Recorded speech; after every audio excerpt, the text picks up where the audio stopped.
In the summer of 1993, a reporter for the Charleston Gazette named Thomas Whitley drove into the Appalachian Mountains with a tape recorder, a notebook, and a simple assignment. He was documenting the last generation of coal miners for a human interest series. 32 days later, his editor received a package in the mail. Inside was Whitley's press badge, his wedding ring, and a single cassette tape with 4 words written on the label in his handwriting. "Don't look for me." Thomas Whitley never returned to Charleston. His wife filed a missing persons report. The police searched the hollers where he'd been working. They found his rental car abandoned on a logging road near a town that doesn't appear on most maps anymore. The doors were unlocked. His luggage was still in the trunk, but Thomas Whitley was gone. And 20 years later, when a graduate student doing research on Appalachian oral histories found his interview tapes in a university archive, she listened to them once, then locked them away and changed her thesis topic entirely. She never explained why. What Thomas Whitley found in those mountains wasn't just a story. It was a wound in the fabric of a community, something that had been bleeding quietly for generations, hidden beneath the folklore and the poverty and the pride. And once he understood what he was looking at, he couldn't unknow it. Neither can you, not after this. Hello, everyone. Before we start, make sure to like and subscribe to the channel and leave a comment with where you're from and what time you're watching. That way, YouTube will keep showing you stories just like this one. The story begins not in 1993, but in 1947 in a hollow so deep the sun only touched the valley floor for 3 hours a day in winter.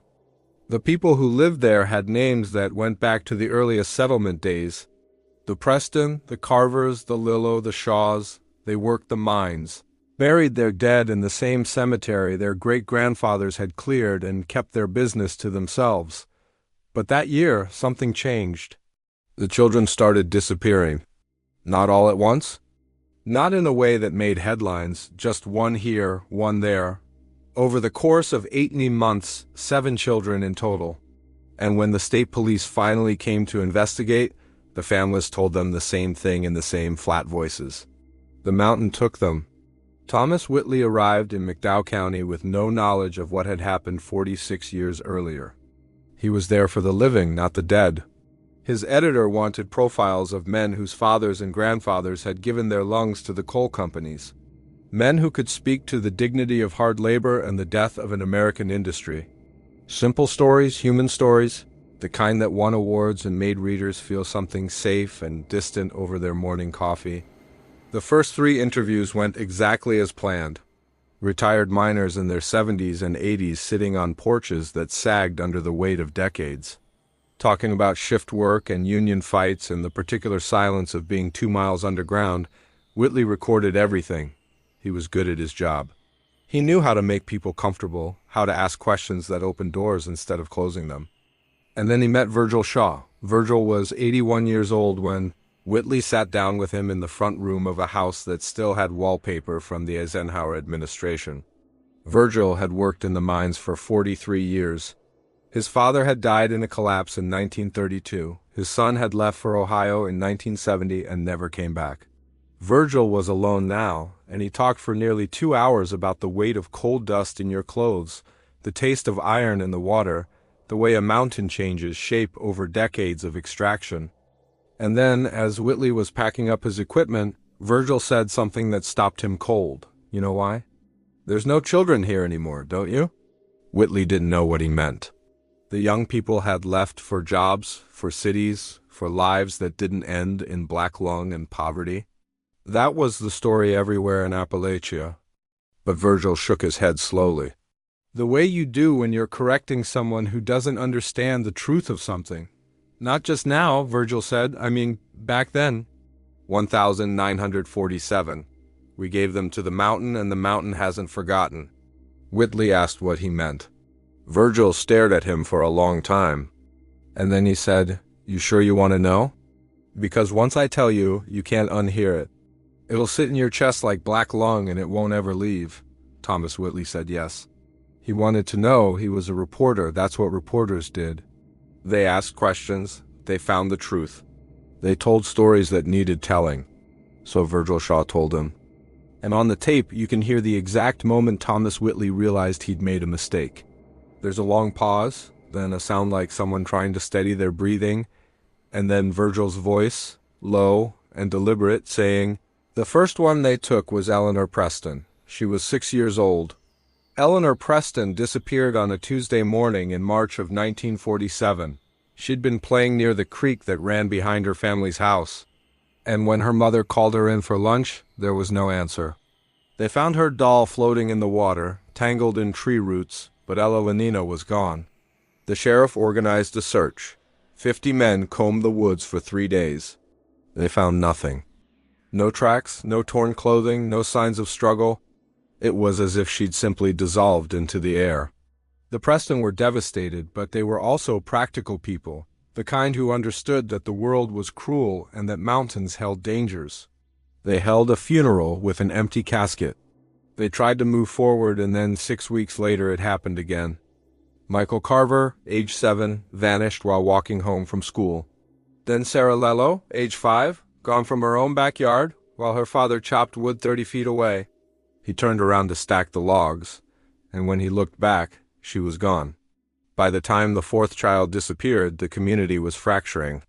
Accusations flew. Neighbors who'd known each other for generations stopped speaking. Some families packed up and left in the night, heading for Kentucky or West Virginia's eastern panhandle, anywhere but that hollow, but most stayed. They had nowhere else to go. The mine was their life. The land was their history, and something in them couldn't accept that they were being hunted. The state police came in June of 1947 after the 5th disappearance. They interviewed everyone. They brought dogs. They searched abandoned mine shafts and root cellars and every conceivable hiding place, and they found nothing. But what they did notice was the way people talked. The families of the missing children were grief-stricken, yes, but there was something else beneath it. Something that looked almost like resignation. Like they'd known this was coming, like they'd been waiting for it. One of the state investigators, a man named Dutch Holloway, wrote in his report that the community seemed to be protecting something, not someone something. He noted that when he asked direct questions about enemies or suspicious outsiders, people answered readily enough. But when he asked about the land itself, about the mountain, about the old stories, they went quiet, their faces closed, and more than once he heard the same phrase repeated. The mountain takes what it's owed? Holloway didn't know what that meant. He was a city man raised in Wheeling, educated in a world of evidence and procedure, but he felt it.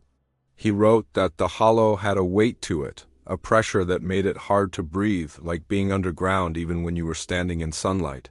He recommended the case remain open, but he also recommended that no one station officers there permanently. His report ended with a single sentence that was later redacted from the public file. There is something wrong with that place, and I do not believe it can be fixed by law. The 6th and 7th children disappeared in September of 1947. After that, it stopped. No more vanishings, no bodies were ever found. And the families who remained made a silent agreement never to speak of it outside the hollow. They buried the memory the way they buried their dead, deep and unmarked. Thomas Whitley asked Virgil Shaw the question any rational person would ask: who took them? Was it a drifter, a predator? Someone the community was protecting out of misplaced loyalty or fear? Virgil looked at him like he'd asked why the sky was blue. Nobody took them, he said. We gave them. On the tape, you can hear Whitley's confusion. He asks Virgil to clarify. Virgil lights a cigarette, and there's the sound of the match striking, the long exhale of smoke, and then he begins to talk about the mine. The Shaw family had been mining coal in that hollow since 1873. Virgil's great-grandfather had opened the first drift mine, just a horizontal tunnel cut into the mountainside, following a seam that seemed to go on forever. The coal was good, dense, and clean burning.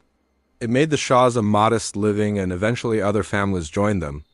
By 1900, there were 4 families working the mountain together. The Preston, the Carvers, the Lello, the Shores. They built their homes. They raised their children. They went to church on Sundays, and the mine gave them everything they needed. But in 1946, something changed. The seam they'd been working for decades ran dry. Not slowly, the way cold deposits usually peter out. It happened almost overnight. They were pulling full carts one week, and the next week they were hitting empty rock. The families panicked. Without the mine, they had nothing. No income, no future. The company stores wouldn't extend credit. The children were hungry. Winter was coming. Virgil's father and the other men went deeper. They opened new tunnels, followed fractures in the rock, searching desperately for another seam. And they found something.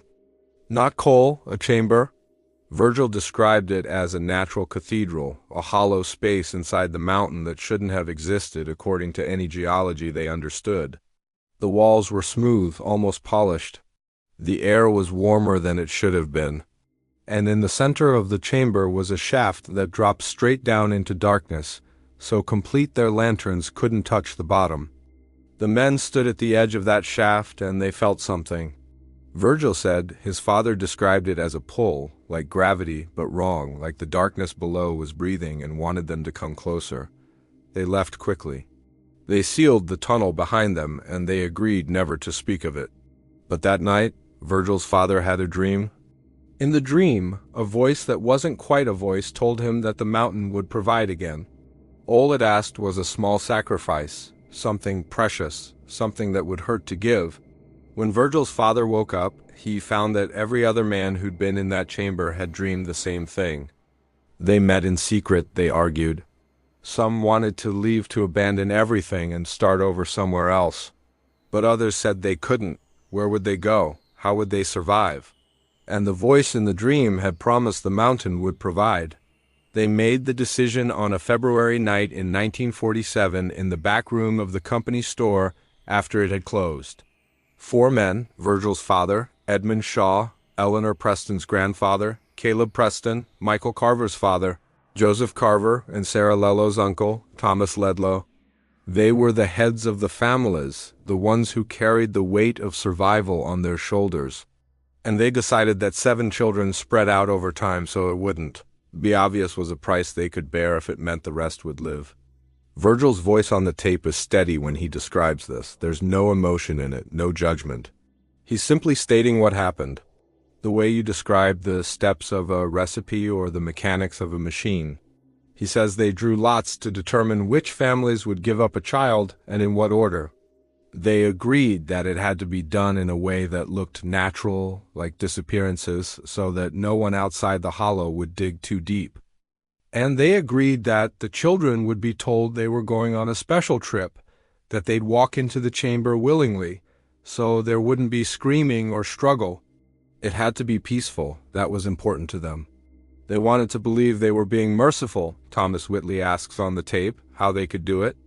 How could fathers and grandfathers and uncles lead children into the dark and leave them there?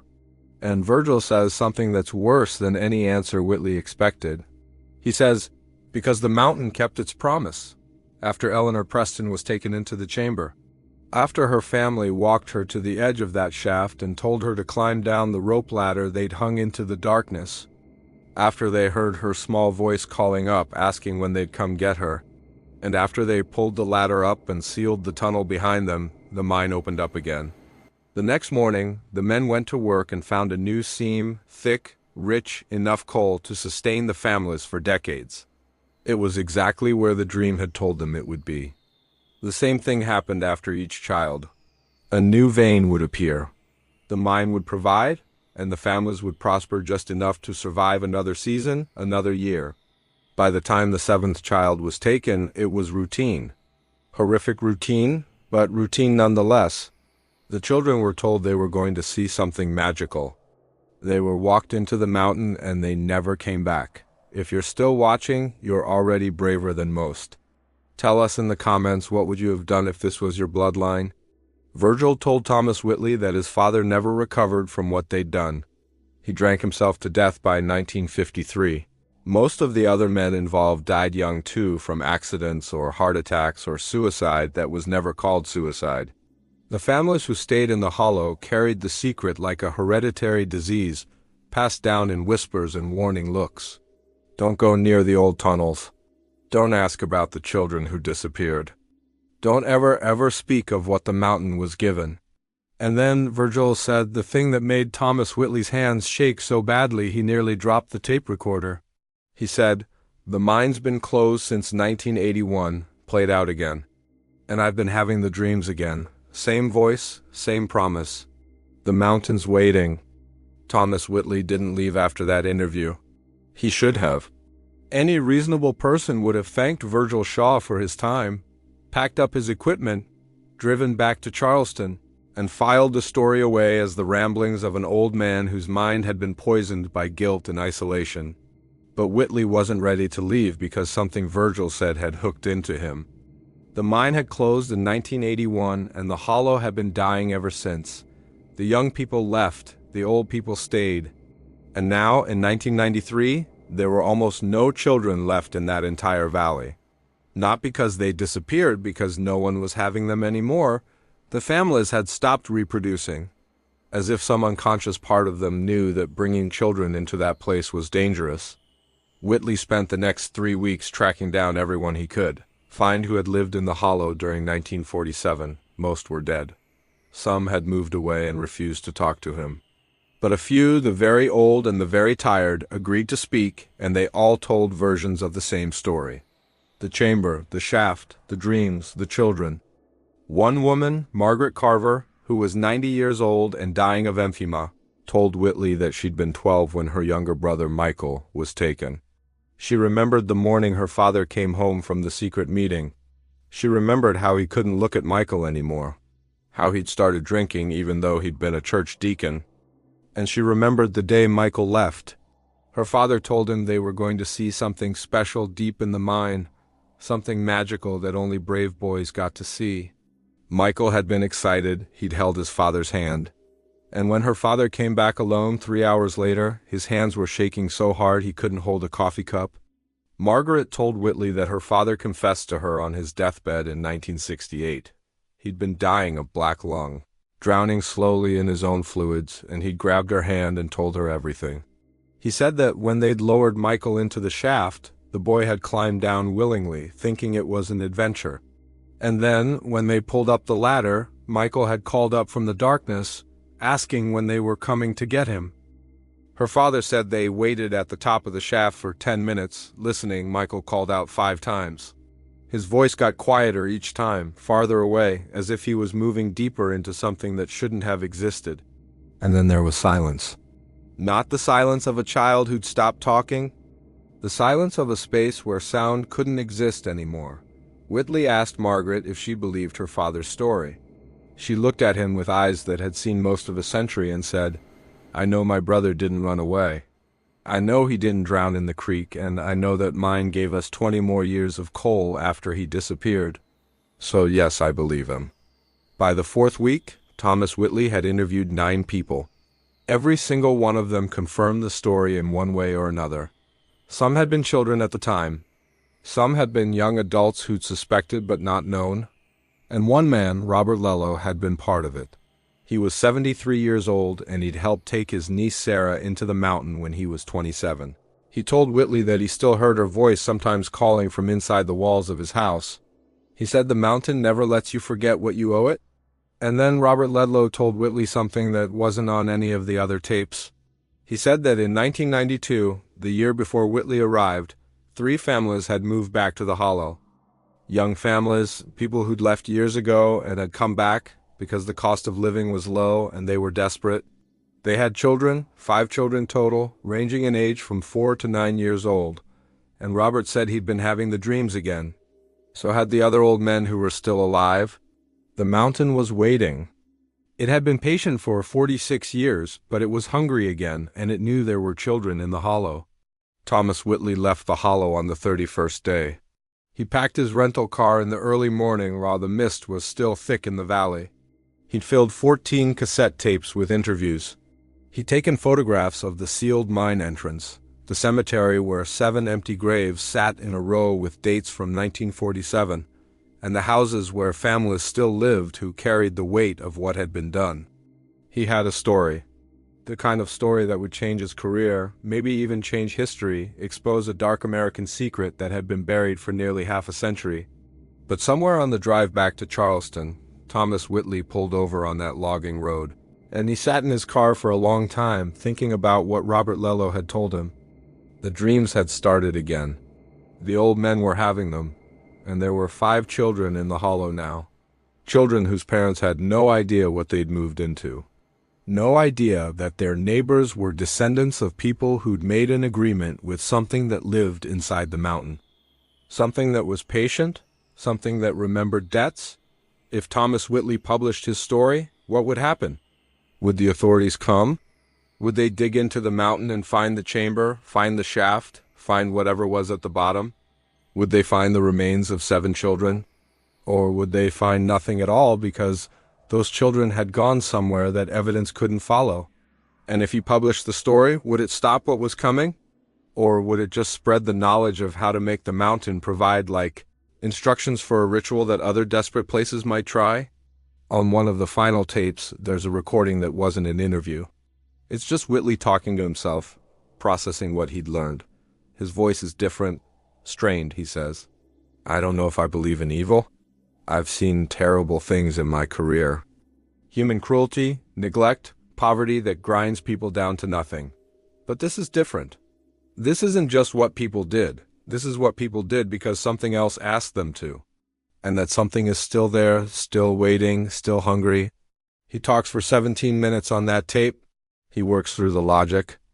If he exposes the story, the families who live there now will be destroyed. The old men who confess to him will die in prison. The hollow will become a spectacle, a horror tourist destination. And the 5 children who live there now will grow up knowing that their neighbors once sacrificed children to keep a mine running. But if he doesn't publish the story, if he walks away, then he's complicit. He's protecting the secret. And if the dreams are real, if the old men are right, then 5 more children might disappear and their blood will be on his hands too. At the end of the tape, Thomas Whitley makes his decision. He says, I can't publish this. I can't carry this story into the world, but I can't do nothing either. And then the recording cuts off. The package his editor received contained his press badge, his wedding ring, and 1 tape. Not the interviews, just a single tape with Virgil Shaw's voice describing what had happened in 1947. No context, no other names, no explanation of what Thomas Whitley had decided to do. His wife told police that in the weeks before he disappeared, Thomas had become withdrawn. He'd stopped sleeping. He'd started talking about moral debts and prices that had to be paid. She thought he was having a breakdown. The graduate student who found the tapes in 2013 never explained what she heard that made her change her entire thesis. But she did make 1 phone call before she locked them away. She called the county clerk's office in McDowell County and asked about birth and death records for a specific hollow. And what she found was that between April of 1993 and January of 1994, 5 children had died, all listed as accidents. 1 drowning, 2 falls, 1 carbon monoxide poisoning, 1 disappeared and was presumed dead. The families moved away within months. The hollow is empty now, completely abandoned. The mine entrance was sealed with concrete in 1995 by order of the state. No explanation was ever given for why. Thomas Whitley's body was never found. His rental car was discovered on that logging road, unlocked with his luggage still inside. But there was one detail the police report mentioned that was never followed up on. Mud on the driver's side floorboard. The kind of mud that comes from deep underground. And on the passenger seat, they found a coil of rope, new and unused, with one end tied into a loop. The kind of loop you'd use to lower something or someone into a dark place. No one knows what Thomas Whitley did in those missing hours between leaving the hollow and abandoning his car. But the mine entrance logs, the ones kept by the State Environmental Agency, show that the concrete seal was intact when they inspected it in 1995. Whatever happened, happened, before they sealed it forever. And if Thomas Whitley walked into that mountain, if he found the chamber and the shaft, and decided that the only way to stop what was coming was to give the mountain what it wanted, to offer himself so that 5 children could live, then he made a choice that the 4 men in 1947 couldn't make. He paid the debt with his own life instead of someone else's, or maybe he just couldn't live with what he knew. Maybe the weight of that knowledge crushed him the same way the mountain had crushed generations of miners. Maybe he drove to that logging road and walked into the woods and ended his life in a way that his body would never be found so his wife could hold on to hope instead of certainty. We'll never know. What we do know is that the story stayed buried. The 5 children lived. And somewhere in the Appalachian Mountains, in a hollow that no longer appears on maps, there's a sealed mine entrance with concrete that's already starting to crack from age and weather. And behind that seal, deep in the mountain, there's a chamber. And in that chamber, there's a shaft. And at the bottom of that shaft, there's something that's patient, something that remembers, something that will wait as long as it takes for desperate people to come asking for help. Because the mountain always provides.